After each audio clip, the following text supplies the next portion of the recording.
안녕하세요, CP입니다. 오늘은 DJI 스파크. 네.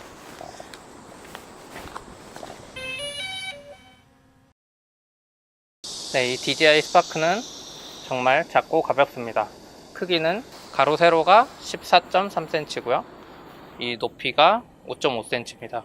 그리고 이 대각선의 길이 있죠. 여기서부터 여기까지 날개 이렇게 잡혔을 때 17cm입니다. 정말 작죠. 그리고 무게는 300g인데요. 아이폰 7이 138g이고 아이폰 7 플러스가 188g인가 그래요. 그러니까 아이폰 7과 7 플러스를 합친 무게보다 얘가 가볍죠. 실제로 들어보면 더 가볍습니다. 지금은 배터리가 빠져 있어요. 아마 여기서 300g이라고 한 거는 배터리가 빠진 무게일 거예요. 네, 그러면 이 스파크 드론을 한번 날려보겠습니다. 지금 제가 이 날리는 데는 비행 금지 구역이 아니에요. 네, 끄트머리에 딱 넘어가더라고요. 그래서 사람도 없고 비행 금지 구역 아닌 데서 날리니까 안심하시고요. 이 드론 비행하실 때는 꼭 드론 금지 구역인지 확인하셔야 돼요. 레디 투 플라이는 앱이, 레디 투 플라이나 뭐 이런 앱들이 있거든요. 비행장이나 뭐 군사시설에 날리면 안 되는데 그걸 꼭 확인해 보세요. 우선 이렇게 드론이 있죠. 드론에 배터리를 이렇게 꾹 밀어줍니다. 네, 조금 더 묵직해져요. 그리고 버튼을 딱딱 누르면 부팅 같은 게 펜 소리가 들려요. 펜 소리가 컴퓨터처럼. 네, 그리고 삐빅 소리가 나고 밑에 깜빡거리죠. 이제 이거를 날려보겠습니다. 카메라 위치를 잠깐 옮겨서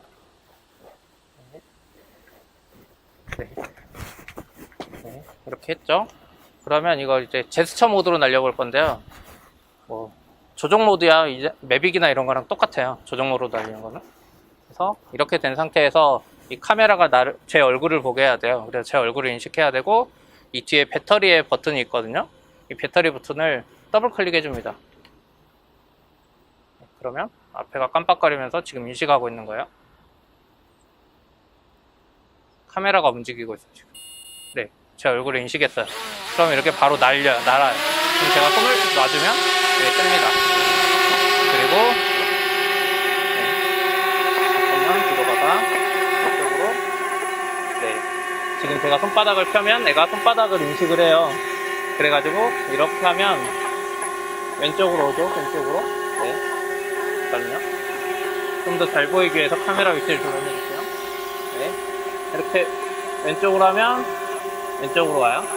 오른쪽으로 하면 오른쪽으로 오고, 네, 내려와 그러면 내려오죠. 올라가 그럼 올라와요. 그리고 여기서 이제 셀카 모드나 찍을 때 드론한테 인사하면 날아가요. 잘가. 아이 다시 올라가고 안녕. 네, 그렇게 하면 드론이 저 뒤로 날아가요. 그러면 이 상태에서 셀카를 찍는 거죠. 네, 앞에 불빛이 깜빡거리더니 녹색으로 바뀌었어요. 다시 찍어볼게요. 네, 앞에 불빛이 빨간색으로 되다가 녹색으로 바뀌면서 찍혔죠. 그럼 얘를 이제 다시 돌아오게 해야 되잖아요. 조종기가 없으니까. 그럴 때는 손을 흔들어서 조종기를 부르면 돼요. 일로와. 일로와. 네, 이렇게 Y자로 하면 앞으로 옵니다. 그래서 네, 위로 올릴게요. 그리고 손바닥으로 갖다 대면 네, 이렇게 조종기 없이도 드론을 비행할 수 있습니다. 이게 손으로 인사해가지고 날리고 셀카 찍고 다시 이렇게 Y자로 해서 나한테 와 그러면은 앉는 것 같죠? Y자로 하면 나한테 옵니다. 그래서 이게 조종기 없이 쓰는 게 더 매력적인 것 같아요. 사실 조종기 있는 거는 다른 기계들도 되고 제가 이거 조종도 해봤는데 조종기 있으면 은근 조종하기 힘들거든요. 근데 얘는 조종기가 없어도 운전하기 편하고 이렇게 셀카 찍고. 네, 그리고 이 DJI 스파크의 비행시간은 16분입니다 16분이면 길 것 같은데 이게 뭐 바람도 안 불고 뭐 안정적으로 있을 때 16분이고요 멀리 가거나 뭐 더 높이 올라가거나 이랬을 때는 16분보다는 좀 짧아질 수 있어요. 실제로 날려보면 시간이 금방 가기 때문에 좀 날려서 이거저거 좀 봐야지 하면 이거 내려야 될 시간이 옵니다. 그래서 금방 떨어지고요. 그리고 이 카메라인데요. 이 카메라는 1200만 화소에 이축 짐벌이 달려 있어요. 그리고 동영상은 HD 촬영이 가능하고요. 조종기를 통해서 와이파이로 녹화되는 영상은 720p예요. 1080p짜리 영상을 보려면 여기를 열면 스파크 로고 있는 데를 열면 나오는 여기 SD 카드 슬롯에 1080p에 30프레임 영상이 저장됩니다. 그리고 이 SD 카드는 UHS-1 규격을 지원하는데요. UHS-1은 풀 HD 영상을 충분히 찍을 수 있을 정도예요. 참고로 제가 사용하는 소니의 FDR-X3000 같은 경우는 4K에 100mbps를 지원하기 위해선 UHS-3가 필요하거든요. 근데 얘는 UHS-1 SD 카드면 충분하기 때문에 가격도 훨씬 저렴합니다. SD 카드 가격이. 그리고 이제 이 카메라 이야기 할 건데요. 이 카메라가 그동안 나왔던 DJI 드론하고 다르게 이축 짐벌만 지원합니다. 이축 짐벌이 뭐냐면, 원래 이제 이 현실 세계에서 움직임에 3개의 축이 있거든요. 3차원 세상이라고 그러잖아요. 3D. 그래서 이 카메라를 찍을 때 카메라가 이렇게 앞뒤로 흔들거릴 수 있어요. 요거를 우선 보정해 주고요. 그리고 카메라가 이렇게 흔들거릴 수 있어요. 요것도 보정해 줍니다. 그래서 이렇게 움직이는 거랑 이렇게 움직이는 거, 요게 2축이에요. 그리고 3축이 뭐냐면 3축은 이렇게 옆으로 움직이는 거예요. 카메라가 막 이렇게 흔들거리는 거죠. 양옆으로. 아깐 이거였고, 이렇게 움직이는 걸 YAW라 그러는데요. 이 3축 짐벌에만 들어가 있어요. 그래서 애 같은 경우는 이렇게 흔들거리는 영상을 제대로 보정해 주지 못해요. 그래서 이제 이 드론하고 3축 짐벌 지원되는 뭐 매빅이나 뭐 이런 드론하고 촬영한 영상을 보면 3축 짐벌 영상이 이렇게 부드럽게 가요. 영화처럼 이렇게 부드럽게. 근데 애로 찍으면 옆으로 살짝 움직여요. 위아래나 이렇게 움직이는 건 없는데 옆으로 이렇게 살짝 움직이다 보니까 뭔가 이상하네 싶을 거예요. 그냥. 근데 3축 짐벌 영상은 뭐 그냥 영화 찍는 것 같다 이런 느낌이 드는 거고요. 그래서 이건 좀 아쉽지만 이 크기에 3축 짐벌이 들어가기 힘들어서 아마 이런 결정을 했던 것 같아요. 네, 그리고 이게 조종기인데요. 이 조종기는 이제 기본 패키지에 같이 파는 건 아니고요. 그래서 이 조종기는 이렇게 열리고요. 안테나도 이렇게 짧습니다. 그래서 이렇게 쓰는 건데, 이 밑에는 이제 핸드폰을 거치하는데요. 그래서 핸드폰을 거치하면은 제가 아이폰 6S 플러스를 쓰는데요. 6S 플러스도 충분히 들어가고요. 연결 방식은 어떻게 되냐면 이 조종기하고 이 스파크 드론이 서로 와이파이로 연결이 돼요. 와이파이인지 뭔지는 정확히 모르겠어요. 아무튼 둘이 뭔가로 연결이 되고, 그리고 여기 스마트폰을 하면 이 스마트폰하고 이 조종기하고 또 와이파이로 연결을 해요. 그런 식으로 해서 되는 거고요. 이 조종기를 사용해서 이 스파크를 조정하면 거리는 최대 2km까지 가고 고도는 300m에서 500m 그 정도를 왔다 갔다 할 수 있어요. 근데 그냥 스마트폰으로 이 스파크에 바로 접속할 수도 있거든요. 그렇게 되면 고도가 한 100m인가 그 정도밖에 안 돼요. 충전기는 2시간 동안 충전해서 2.5시간 사용할 수 있어요. 그리고 얘는 충전을 이 밑에 보면 마이크로 SD 카드, 마이크로 USB 그거거든요. 그래서 안드로이드 케이블로 충전할 수 있어요. 그래서 얘는 사실 충전을 크게 걱정할 필요는 없는 것 같아요.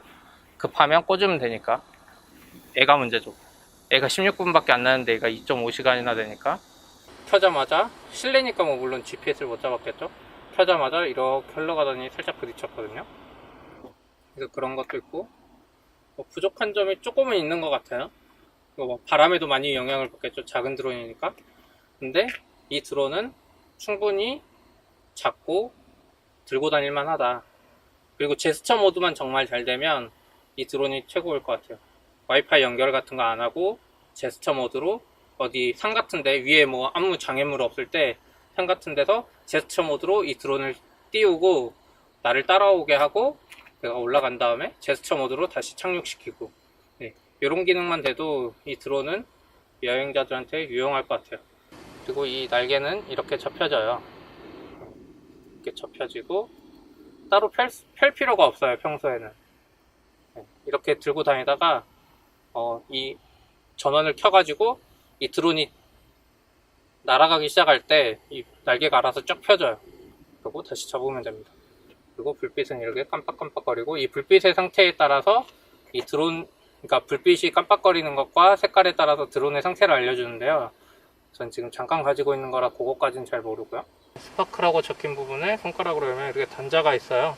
마이크로 USB 단자가 있고 마이크로 SD 카드가 들어갑니다. 그래서 이것도 이렇게 깔끔하게 가려줍니다. 이거 전원 끌 때는 딱딱 누르고 있으면 돼요. 이렇게 해서 전원이 꺼지고, 배터리 분리는 옆에 손잡이 같은 게 있는데 이걸 쭉 밀어서 올리면 이렇게 간단하게 빠집니다. 근데 이 조종기로 운전하다가 한번 문제가 생겼어요, 회사 안에서. 이 조종기를 핸드폰하고 연결하고 이 조종기는 드론하고 연결해서 이제 잠깐 날렸거든요. 근데 날렸는데 갑자기 얘가 삐삐삐 소리 나더니 드론이 조종 불능 상태예요. 그래서 애도 연결이 안 되고 핸드폰도 연결이 안 되고, 그래서 드론을 강제로 여기 밑에서 손으로 딱 잡아가지고 잡았는데도 안 꺼지죠. 그래서 잡은 다음에 한 분이 이 배터리를 빼버리셨어요. 네, 그러게 끈 적이 있었고, 그러게 한번 껐더니 이 조종기가 안 꺼져요. 원래 이걸 버튼을 딱딱 누르고 있으면 전원이 켜지고, 또 똑같이 딱딱 누르고 있으면 전원이 꺼지거든요. 근데 전원이 안 꺼지는 거예요. 그렇게 했는데 막 딱딱 누르고 있으면 막 삐삐삐삐 소리가 나요. 멈추지 않고. 그래서 놔두면 그냥 켜져 있고요. 계속 켜져 있어서 아, 이거 배터리 떨어질 때까지 기다려야 되겠다고 기다리고 있었는데, 한 3, 40초 지나면 얘가 갑자기 삐삐삐 소리가 나요. 그래서 버튼 누르면 또 그 소리가 안 나고요. 해가지고 얘 배터리 방전될 때까지 계속 그 상태인 거예요. 꺼지지도 않는데 좀 놔두면 혼자 소리 나고, 회사에서 일하는데 계속 그 소리 나서 이거를 창고 저기다가 박아놓고 배터리 떨어질 때까지 한 2-3시간 동안 놔뒀거든요. 그래서 얘가 배터리가 다 닳아져가지고, 예, 그때 다시 충전하고 껴니까 그때부터는 다시 정상적으로 작동하더라고요. 예, 그 전까지는 이게 제대로 동작을 하지 않았습니다. 그래서 이런 소소한 문제들이 좀 있는 것 같아요. 하필 받았는데 이런 문제가 있는 걸 수도 있고요. 이 리뷰 하나 찍는데도 이거 촬영할 곳을 찾기가 이렇게 힘든데, 평소에 내가 원하는 곳을 갔을 때 이 드론으로 촬영을 잘 할 수 있느냐, 이건 또 다른 문제인 것 같아요. 또 특정 지역 같은 경우는 드론을 날리는 것도 되더라도 촬영은 또 다시 허가받아야 되는 데가 있다 그러더라고요. 아마 그 비행 제한 구역 이런 데인 것 같은데, 그래서 드론이 정말 마음에 들고 저도 드론 정말 사고 싶고 하지만 걸리는 게 우선 비행 제한 구역 있다는 거, 그리고 서울에서 사람 없는 곳에서 날리기 너무 어렵다는 거, 그리고 사고 발생했을 때 위험하다는 거, 이런 것들 때문에 제가 이 드론을 못 사고 있어요. 사실 정말 사고 싶긴 하거든요. 그런 제약이 있지만 이 스파크 드론은 정말 좋아요.